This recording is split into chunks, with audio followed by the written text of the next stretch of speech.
मालिकेच्या आजच्या भागामध्ये आपण पाहत आहोत सुश आणि अंशुमन हे दोघेही जण बाहेरून आलेले असतात. सुष्मिता फार आनंदात असते. ती म्हणत असते, अंश आजचा दिवस, आजची डिनर जो काही तुम्ही प्लॅन केला होता ते सगळं किती छान गेलं ना.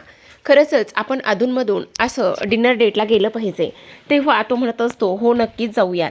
तेवढ्यातच आता इथे स्वानंदी त्याचबरोबर मल्लिका हे आलेले असतात. आणि जेव्हा मल्लिका येते त्यावेळेला मात्र स्वानंदी म्हणत असते, काय हे तुम्ही लोक कुठे गेला होतात? तेव्हा सुष्मिता म्हणत असते, आम्ही ना डिनरसाठी गेलो होतो. चल आता ना आम्ही फार जास्त बोर झालोय, खूप जास्त दमलोय, आम्हाला ताबडतोब झोपायला जायचं आहे. शुश चल बरं लवकर. असं म्हणून तो सरळ सरळ सुष्मिताला तिथून घेऊन निघून जातो. आता तो तर घेऊन निघून गेलेला असतो, पण मल्लिका लगेचच जायला लागत असते. तेव्हा स्वानंदी पुन्हा एकदा मल्लिकाला थांबवते आणि म्हणत असते, तुम्ही थांबा जरा, मला ना तुमच्यासाठी तुमच्यासोबत थोडंसं बोलायचं आहे. मग आता इथे मल्लिका म्हणत असते, काय गं, काय झालेलं आहे? माझ्यासोबत तुला आणि काय बोलायचं आहे? सगळं काही ठीक आहे ना? तेव्हा मात्र इथे स्वानंदी म्हणत असते, नाही, काहीही ठीक नाही आहे. आज दिवसभर तुम्ही कुठे होतात तेच मला आज तुमच्याकडून ऐकायचं आहे. असं म्हटल्याबरोबर आता लगेचच इथे ती म्हणत असते, मी कुठे होते ही गोष्ट तू मला विचारतेस का बरं? काय झालेलं आहे? ह्या सगळ्या गोष्टी विचारायचा तुला काहीच अधिकार नाही आहे. आणि त्याचं काय ना, आज ना मी खरं तर किटी पार्टीसाठी गेले होते आणि खरंच आज ना खूप जास्त मजा आलेली आहे किटी पार्टीला गेल्यानंतर. तेव्हा मात्र स्वानंदी म्हणत असते, आज दिवसभरामध्ये एवढ्या सगळ्या गोष्टी झालेल्या आहेत आणि तुम्ही मात्र किटी पार्टीला गेला होतात का? तेव्हा आता ती म्हणत असते, काय झालंय नेमकं? दिवसभरामध्ये अशा कोणत्या गोष्टी घडलेल्या आहेत की मला त्या इथे माहिती नाही आहेत? तेव्हा स्वानंदी म्हणत असते, बऱ्याच काही गोष्टी इथे झालेल्या आहेत ज्या की तुम्हाला माहिती नाही आहेत. तेव्हा मल्लिका म्हणत असते, नेमकं काय झालंय? आजींना किडनॅप झाल्या होत्या आणि आजींना आज दिवसभरामध्ये किडनॅप केलं. त्यानंतर आम्ही सगळेजण धावपळ करून कसंबसं आजींना सोडवलं आहे, पण तुम्ही मात्र माहीतच नाही कुठे होतात म्हणून. तेव्हा मल्लिका म्हणत असते, बापरे, काय सांगतेस काय? इथे आईंना किडनॅप केलं आणि हे मला माहीतच नाही. अगं मला फोन करायचा ना, मी एका ह्याच्यावरतीच धावत आले असते. काय हे तुम्ही पण लोक कसे वागता, कशा पद्धतीने हे सगळं काही करता बाबा? छे, मला तुम्ही का नाही सगळं काही सांगितलं? असं मुद्दामच आता इथे ती बोलत असते. आता हे सगळं काही बोलल्यानंतर स्वानंदी म्हणत असते, खरं तर इथे किडनॅपर कोण आहे, काय आहे, ह्या सगळ्या गोष्टी इथे मी शोधून काढणारच आहे. बापरे, आता मात्र मल्लिकावर सगळा काही तिचा रोख असतो आणि तिचा रोख सगळा मल्लिकाकडे असताना आता इकडे ती म्हणत असते, पण स्वानंदी तू काळजी करू नकोस. तेव्हा स्वानंदी म्हणत असते, मी तर काळजी नाही हो करणार, मी तर ह्या सगळ्या गोष्टी शोधून काढणारच आहे, पण तरीसुद्धा तुम्हाला सांगावं म्हणून विचारलं. त्यावर दुसऱ्या बाजूला मात्र आता इकडे स्वानंदी हे सगळं काही बोलल्यानंतर मल्लिकाची फार जास्त घाबर झालेली असते आणि ती मात्र अंशुमनला म्हणत असते, अंशुमन खूप जास्त मोठा प्रॉब्लेम झालाय. अंशुमन म्हणत असतो, काय झालेला आहे? तेव्हा मात्र ती म्हणत असते, तुझ्या गोष्टी लक्षात येत आहेत का की इकडे स्वानंदीच्या मात्र नजरेमध्ये बरंच काही काही होतं आणि ती मला आज सरळ सरळ इथे जा विचारल्यासारखंच विचारत होते. मला तर कळतच नाहीये नेमकं काय प्रॉब्लेम आहे आणि काय नाही ते. तेव्हा अंशुमन म्हणत असतो, आई प्लीज तू नको काळजी करूस आणि कशाला उगाचच काळजी करतेस, सगळं काही व्यवस्थित झालेलं आहे ना आणि तिच्या हाती काहीच लागणार नाही. असं म्हटल्याबरोबर आता मात्र मल्लिका म्हणत असते, तू तिला एवढ्या हलक्यामध्ये अजिबातच घेऊ नकोस, कारण ती कोण आहे, काय आहे, ह्या सगळ्या गोष्टी तुला माहिती नाही आहेत का? तेव्हा मात्र अंशुमन म्हणत असतो, कशाला उगाचच एवढं टेन्शन घेतेस? हे बघ, एवढं टेन्शन वगैरे घेण्याची काही गरज नाही आहे, प्लीज तू जरा शांत बसणार आहेस का? असं म्हटल्यानंतर आता मात्र इकडे दुसऱ्या दिवशीची सकाळ असते आणि दुसऱ्या दिवशी सकाळी मात्र आता इकडे स्वानंदी देवासमोर नमस्कार करत असते आणि देवाकडे प्रार्थना करत असते की आजींना इथे व्यवस्थित सुखरूप असू दे आणि त्याचबरोबर त्यांना काही होऊ देऊ नको. असं आता इकडे ती बरंच काही काही बोलत असते. आता हे सगळं काही बोलल्यानंतर दुसऱ्या बाजूला मात्र समरने आता फोन केलेला असतो, तो म्हणजे आनंदला, आणि आनंदला आजीच्या ह्या सगळ्या किडनॅपिंग विषयी वगैरे हे सगळं काही तो बोलत असतो. तेव्हा मात्र समर म्हणत असतो, तू काळजी करू नकोस, सगळं काही व्यवस्थित होणार आहे, तुला काळजी वगैरे करायची काहीच गरज नाही आहे. आणि तुला सांगू का, मी तर म्हणतो एखादा प्रोफेशनल जो काही सिक्युरिटी गार्ड असतो ना, तो हायर करायची तुम्हा सर्वांना गरज आहे. दुसरीकडे आदिरा फार जास्त भुकेने व्याकुळ झालेली असते आणि ती म्हणत असते, मला खूप जास्त भूक लागली, तू कधी येतोयस? तेव्हा तेवढ्यातच आता इथे हा रोहन जो आहे तिच्यासाठी फ्राईड राईस बनवून आणलेला असतो. खरं तर ही एका जो मसाला आहे त्याची ॲड आहे आणि शेजवान फ्राईड राईसची ॲड इथे तो करत असतो. अगदी झटपट हा राईस बनून झालेला आहे असं इकडे तो तिला सांगत असतो आणि तेव्हा मात्र इथे ती सुद्धा भरपूर अशी कौतुक करत असते आणि ती म्हणत असते, इथे काही जरी झालं ना तरी सुद्धा इथे मला नेक्स्ट टाइम टिफिनला हेच हवं आहे असं सुद्धा आता इकडे ती बोलू लागलेली असते. तेव्हा तो म्हणत असतो, आता काही तू एकटीच खाणार आहेस का? मला सुद्धा खायला देणार नाही आहेस का? तेव्हा मात्र इकडे तो म्हणत असतो, हो देणार तर आहेस ना. मग ती त्याला सुद्धा इथे घास भरवत असते. आता स्वानंदीची देवपूजा करून झालेली असते आणि स्वानंदी मात्र इकडे आता मंदिरामध्ये जाऊन पोहोचलेली असते.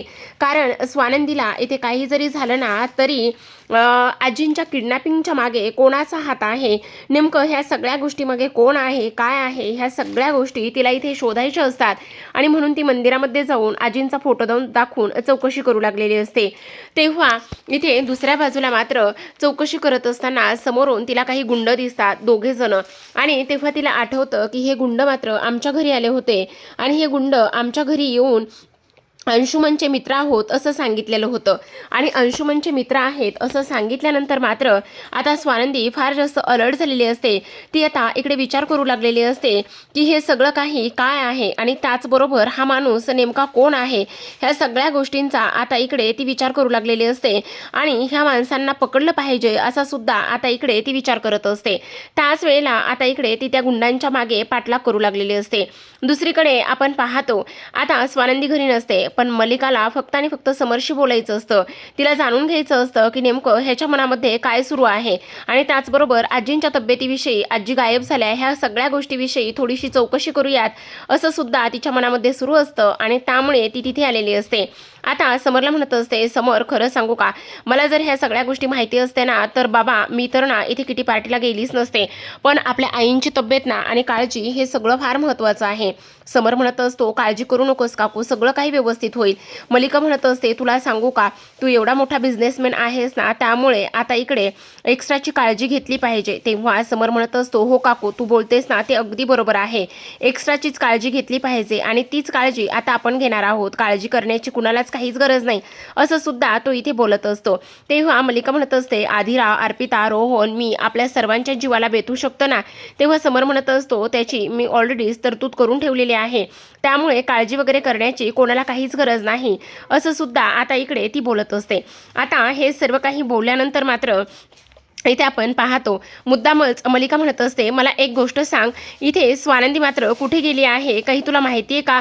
आणि तेव्हा तो म्हणत असतो, असतील ना इथेच कुठेतरी, मला सुद्धा सकाळपासून त्या कुठेच दिसल्या नाही येतं, का गं काय झालेलं आहे? तेव्हा मात्र ती म्हणत असते, नाही रे काही नाही, म्हणजे ती ना मला सकाळपासून कुठे दिसली नाही आहे ना. तेवढ्यातच त्याला ऑफिसचा फोन आलेला असतो आणि तो फोन घेण्यासाठी बाहेर निघून जातो. आता मल्लिका विचार करत असते, खरं तर स्वानंदी ना खूप जास्त वैचारिक मुलगी आहे, तिच्या नजरेतच कळतं की समोरच्याच्या मनामध्ये काय चाललंय हे तिला समजतच जसं काय, अशाच पद्धतीने ती वागते. नाही नाही, हे किडनॅपिंगचं वगैरे हे सगळं इथेच कुठेतरी जाऊन थांबलं पाहिजे, नाहीतर अंगाशी भोंगा यायचा असं म्हणत असते. दुसऱ्या बाजूला स्वानंदी रिक्षात बसलेली असते आणि रिक्षात बसूनच आता त्या गुंडांचा ती पाठलाग करत असते. तेव्हा त्या रिक्षावाल्याला सांगत असते, ह्या साईडनं घ्या, त्या साईडनं घ्या. शेवटी स्वानंदीला यश आलेलं असतं आणि तेव्हा मात्र इथे ते रिक्षावाले कुठेपर्यंत पळतायत हे ती पाहत असते आणि त्यानंतर एका ठिकाणी ते वसुलीसाठी थांबलेले असतात.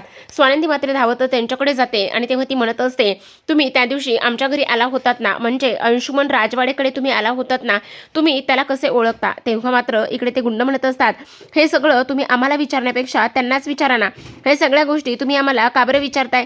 स्वानंदी म्हणत असते, सॉरी, जर त्याने मला ह्या सगळ्या गोष्टी सांगितल्या असत्या तर मग मात्र मी तुम्हाला विचारलंच नसतं, पण प्लीज नाही म्हणू नका, हे सगळं मला तुम्ही सांगा ना, खरं खरं सांगा.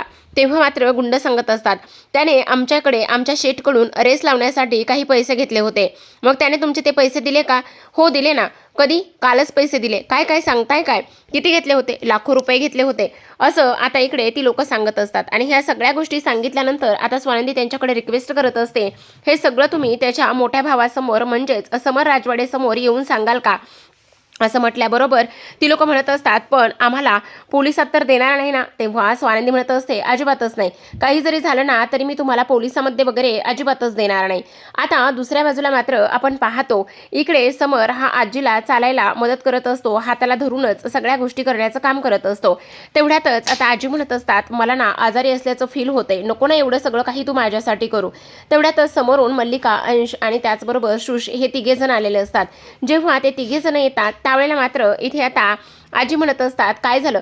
तेव्हा आता मल्लिका म्हणत असते, खरं सांगू का आई, मला ना माझं जरा चुकलंच. अहो काल मी नेमकी घरी नव्हते आणि काल मी घरी नसल्यामुळे एवढ्या सगळ्या गोष्टी झाल्यात ना. खरं तर मला ह्या सगळ्या गोष्टींचं फार जास्त वाईट वाटतंय बघा. खरं तर मी इथे असायला हवं. पण आता आजी म्हणत असतात, अरे पिंट्या काय हे, नंदू कुठे गेली रे. तेवढ्यातच आता स्वानंदी तिथे आलेली असते आणि स्वानंदी म्हणत असते, इथे आहे मी आजी. असं म्हणून स्वानंदी समोर येते. आता स्वानंदी समोर ते दोन गुंड पाहिल्यानंतर ह्यांना तर धक्काच बसतो की हे दोन गुंड मात्र इथे काय करतायत आणि इथे स्वानंदी सुद्धा त्यांच्याबरोबर काय करत आहे. असं म्हटल्याबरोबर आता मात्र इकडे समोर म्हणत असतो, स्वानंदी मॅडम तुम्ही कुठे गेला होतात आणि ही लोक कोण आहेत, तुमच्यासोबत ही लोक काय करत आहेत. असं म्हटल्याबरोबर आता मात्र इथे लगेचच मल्लिका त्यांच्याकडे पाहत असते. स्वानंदी म्हणत असते, राजवाडे तुम्हाला खरं तर एक सगळ्यात महत्त्वाची गोष्ट मला सांगायची आहे. हे लोक कोण आहेत ते लोक तुम्हालाच सांगतील. तेव्हा आता इकडे ते म्हणत असतात, खरं तर आम्ही ना ह्या अंशुमनला चांगलंच ओळखतो. अंशुमनने आमच्या मोठ्या साहेबांकडून रेस लावण्यासाठी लाखो रुपये घेतले होते आणि ते लाखो रुपये त्याने आम्हाला काल रिटर्न केले. असं म्हटल्याबरोबर आता मात्र इकडे समर म्हणत असतो, काय हो. आणि तेव्हा अंशुमन म्हणत असतो, हे खोटं बोलतायत.